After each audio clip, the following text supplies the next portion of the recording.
The Utah Jazz are looking to avoid losing 7 straight on the road.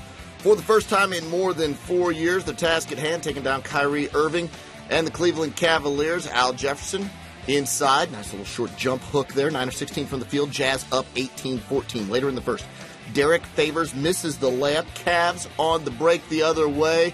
And look who's leading the charge. Antawn Jamison. Nice little fake there. And gets the nifty underhanded shot. 22 points on the game for Jamison. 18 apiece. We are tied into the second quarter. Daniel Gibson passing to Ramon Sessions.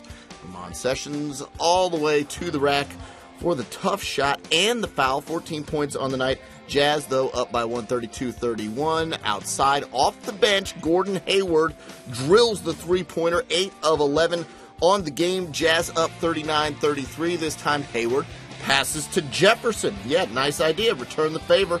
Jefferson, 25 points, 13 boards. Later in the second, Jefferson passing to Devin Harris, and Devin Harris picks up the loose ball, drives in, and just a floater.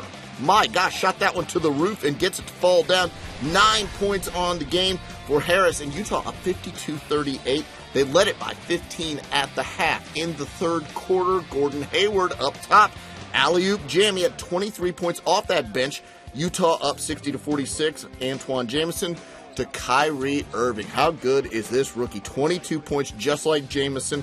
69-55 though, Utah in front. And again, they go to Al Jefferson, who again does the old school move, and it works. Jazz up 17, 83-66. Fourth quarter now, Kyrie Irving. And watch him just weave through the defense on this play. Cuts to his left. Nobody stops him.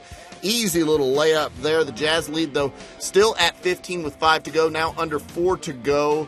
And the Jazz, again, working Paul Millsap inside. And that's Josh Howard gets the layup. He had 14, and the Jazz now just a game below 500 on the year. They win it by 9, 109-100.